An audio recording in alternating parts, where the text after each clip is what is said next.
Assalamualaikum warahmatullahi wabarakatuh.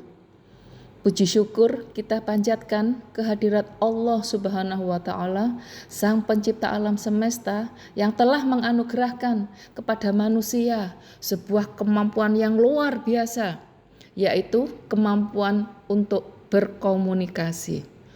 Komunikasi bukan sekedar pertukaran kata atau pesan, ia adalah nafas kehidupan, jembatan yang menghubungkan hati, pikiran, dan makna antar sesama manusia, bahkan antar makhluk di alam semesta.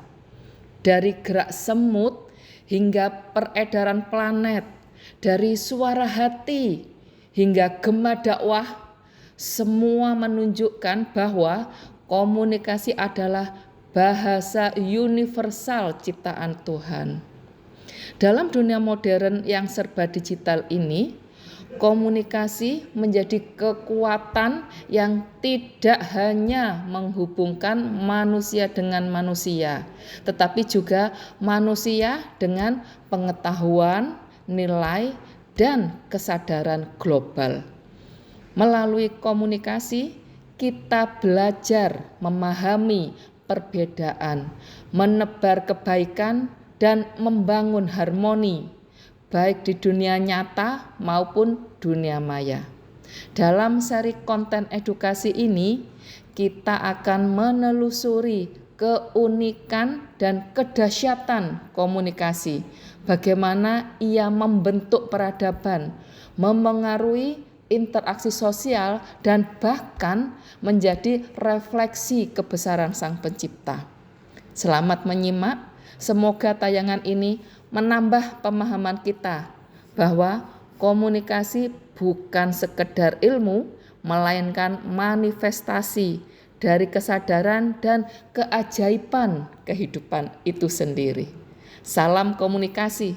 Wassalamualaikum warahmatullahi wabarakatuh.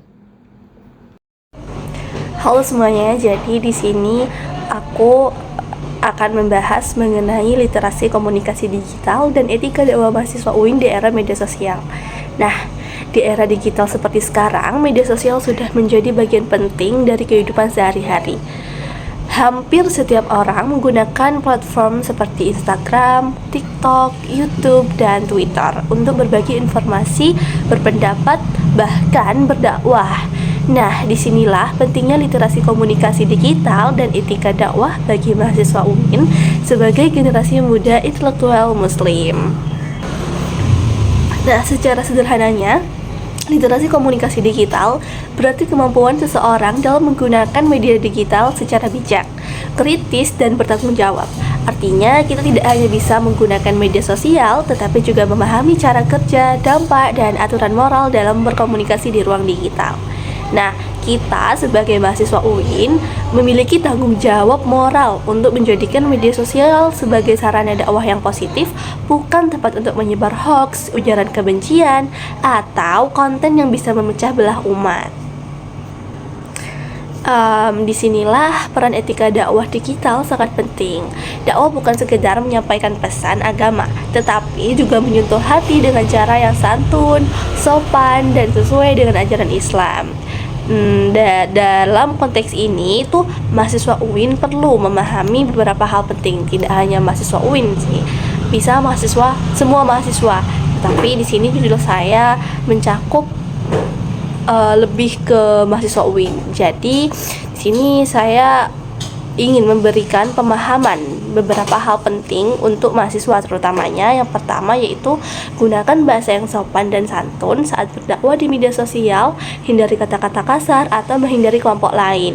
Terus yang kedua, saring informasi sebelum dibagikan. Jangan asal repost atau share tanpa memastikan kebenarannya. Terus yang ketiga, gunakan media sosial sebagai alat kebaikan. Misalnya dengan membuat konten edukatif, motivasi Islami, atau video pendek tentang akhlak dan nilai moral. Dan yang terakhir yaitu jadilah contoh bagi generasi digital.